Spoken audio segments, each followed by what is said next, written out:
Woohoo! You did it again, Captain! Thanks, GG. Although it has been a week since my LEGO Ideas Stargate reached 10,000 supporters. Well, we must be stuck in a time loop down here in Absolute Zero, cause we're still celebrating! Yay! Hey there, Captain Mutant here. And can you believe it's been a year and 4 months since I submitted my first Target project? Over that period, and 2 submissions, my project went from a very bare-bones concept to something brimming with features, and I thought it would be fun to look back at how it evolved over time. Thing is, your first model made its way towards 10,000 so fast. Only 100 days. That's nothing when you think about it. There wasn't actually much time to make too many updates. The first one came when you got to 1,000 supporters and you introduced the DHD and off-world base. Pretty hastily put together, wasn't it? Yes, it was. It was merely a means to an end, a way to quickly and easily allow myself to do some outdoor photography, but it could have been so much better, I agree. Then nothing changed until you got to 4,000 supporters. Up to that time, I had asked fans of the show over on Reddit for suggestions, and this was the culmination of that request. Each member of the team got some equipment associated with them. Teal'c got a beanie. You used that beanie to conceal the fact you didn't have a tattoo print for his forehead yet, right? Yeah, was it that obvious? Only to those who paid attention. I also gave him some ice cream, Jack got a golf club, and Daniel a camera. What about Sam? I gave her a laptop, but it didn't feel right, so depending on the photos, either she had it or she didn't. However, I did include a Naquadah generator, which she invented, and her cat. When you got to 5,000 supporters, that's when the MALP came on the scene. Indeed. I was very happy with how I managed to make it stay on the ramp without rolling down. But I had spent so much time trying to perfect that, I'd neglected one part of the actual vehicle. You mean the platform at the back? That's right. Just like the off-world base, this was kinda hastily put together.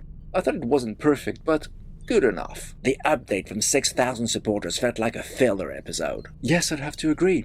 I offered a few extra pieces to turn the SG-1 gate into the one from Atlantis or the gate from the movie, but I think in retrospect, it was a lazy addition. Likely explains why you've never mentioned it since. 7,000 was more fun. You brought in backpacks. Oh yes, I love that part. The dual-molded backpacks are pretty rare and only appeared once in that color combination, with the Explorer from the 19th collectible minifigure series. And they weren't easy to find. If I recall, it's only thanks to Oliver Gertz that you managed to get them at all. Indeed. And many thanks to him for making that happen. 8,000 brought in a new head for the Serpent Guard. Oh yes, it's crazy to think that original Snakehead lasted so long. It was far from accurate enough. This one, although still not ideal, was much better. So much so, in fact, that I also replaced the Jackal Guard with that headpiece. And finally, for your first trip round the block, you modified the staff weapons. That was a bit of a secret embarrassment. The clutch power of those original styles was pretty poor. Those new ones were much better. And that was it. 7 updates over the course of the first run. I think the most notable ones were the equipment for your team and the MALP. I made many more changes during my second attempt. For one thing, while I was waiting for the outcome of the review process, I kept tinkering with my design and came up with an improved look for the Stargate. I also included a pineapple Easter egg, which I hid between the gate and the base of the ramp, and added some more equipment for the team. Sam got hold of a GDO, Jack now has a cap in his other hand, and I swapped Daniel's camera for a book. However, these were blink and you miss them alterations, and I think few people realized what was different between the end of the first run and the start of the second. I noticed the Jackal Guard was back too. Indeed he was. I backed and forth about that guard a lot through this process. When you got to 1,666 supporters, you introduced more minor improvements. Minor maybe, but important for the lore of the show. I added a giant wrench under the ramp, a nut to Siler, the technician who always carried one with him, and I finally changed Teal'c's head to include his golden forehead tattoo. No more beanie required. Indeed. In fact, I removed it from the project without even mentioning it. When you got to 3,000, you introduced a new Jaffa Serpent Guard. It's really hard to find the best serpent head while being forbidden from introducing new pieces. Them's the rules, Captain. Exactly. So you have to rely on what has been officially created in the past. And when I found that serpent head from an old Ninjago wave, I thought, of all the snake heads available, this has got to be the best one.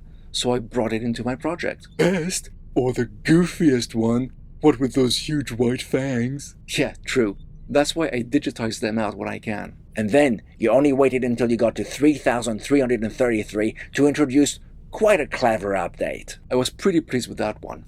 Having a small set means there has got to be compromises, like only being allowed to have so many minifigures.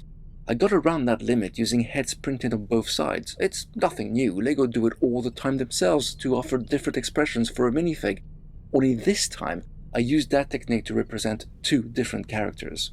That way, people could choose to have Jack O'Neill or Cameron Mitchell, or Daniel Jackson, or Jonas Quinn. And you also took that opportunity to add optional hair for Teal'c and grey hair for Jack, so you could have whichever team you preferred. Except for Vala. Yes, you mentioning the absence of Vala became a bit of a recurring theme, didn't it? Well, she was part of the team too, and you did not include her. Compromises, Gigi. I had to make compromises. After that, you used the halfway mark celebrations to bring in something very special.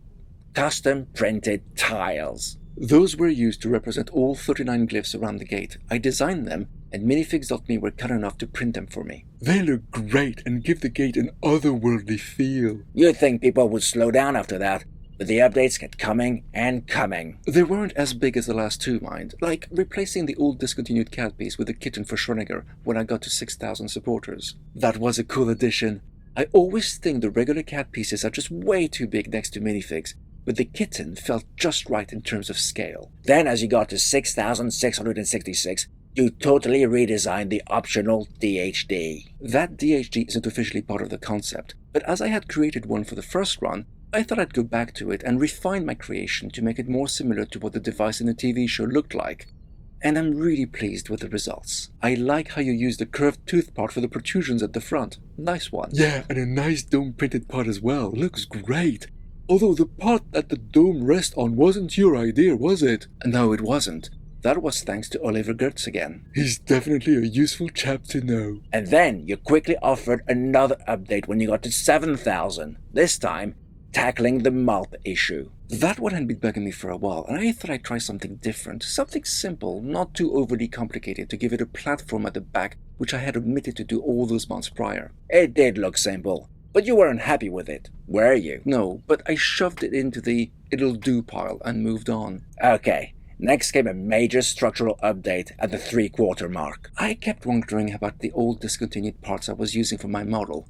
What if those might have been responsible for my first model to have been turned down? Did they give you an explanation? No, nothing, so I'm pretty much working blind. Still, whether it was the reason or not, there was another purpose to redesigning the gate. As it was, it wasn't very stable when you moved it. Oh yeah, I remember. It swayed so much it was mesmerizing. So I wondered if I could find other pieces to serve the dual purpose, strengthen the design and not rely on discontinued parts. And I'm pleased to say, with the help of Mark from the LEGO room who sent me some pieces to experiment with, I succeeded. What's impressive is it doesn't actually look any different at first glance. All the changes are actually concealed under the section on top of each chevron. Nice. But you weren't done, were you? I wasn't. You see, the Goaul'd and the Serpent Guards were only one type of antagonist on the show, and I wanted to feature more to celebrate getting to 8,000. What about that minifigure limit? Who said I had to use minifigures? Ah, you're referring to the replicators. Yep, the CGI rendered mechanical spider-like monsters. I created a fun little version, again thanks to Oliver who pointed me out to a new part which would be just perfect for them. Always nice to bounce ideas around with someone who knows the inventory this well. You can say that again. So having built it, I had to find a place to put it, and I came up with the idea to attach it to the underside of the ramp, like a hidden Easter egg. That is pretty cool how you managed to do that. Almost as impressive at how the mop stays on the ramp. Yeah, I'm actually quite pleased with how my model is crammed with so many little clever building tricks like that. And after that, you redesigned the off-world platform once you got to 8,333. Well, having redone the DHD, I couldn't leave that untouched. It's actually a trickier build than it looks as the stairs extend outward from the platform, but at the same time the platform is made up of angled walls. After a few trials and errors, I think I came up with something that doesn't look too bad. Come on, I think it looks great from most angles. I can't stop seeing the imperfections and I want to change them. Well, stop that. Alright then. And as you reached 9,000 supporters, you added yet another antagonist. Actually, it was more a case of replacing one of the Jaffa guards, but yes, the change was important. I added a prior to the mix. These were the antagonists from season 9 onwards, and with him in my project, I now had all 3 major bad guys from the show. And with that, we said goodbye to the Jackal Guard once more. Yeah, he had a pretty raw deal, didn't he? I like how you made the prior staff, by the way. I thought I was being original with my piece use, and then I saw the wizard in the Lion Knight's castle. He had a staff that used the exact same technique. Great minds, eh? But you weren't done yet. You had one last trick up your sleeve once you got to 9,500 supporters. The mouth. I finally designed it the way I liked it. And I must say, it looks pretty good for its intended purpose. And that was it. Actually, I snuck one last update at the same time. That's the one that was my favorite. That's when you got Vala accepted as part of the project. Exactly right, Gigi. And in so doing, you made the giraffe very happy. Well, I hope it pleased other people too. And with that, you closed the book on your Stargate project.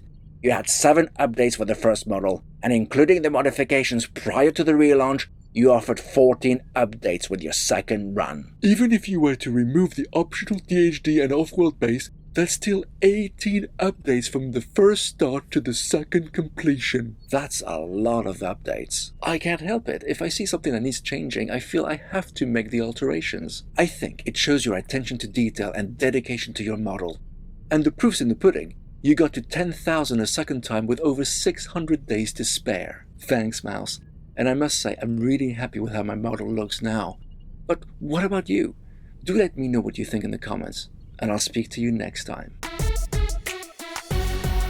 Damn, the captain sure has been busy this last year and a bit, hey Gigi? You know, I was wondering if he might do a third submission. And go through the whole thing again? Have you seen how tired he looks? Well, there's still room for some improvements. What else could you possibly add to this gorgeous model? How about my buddy Thor?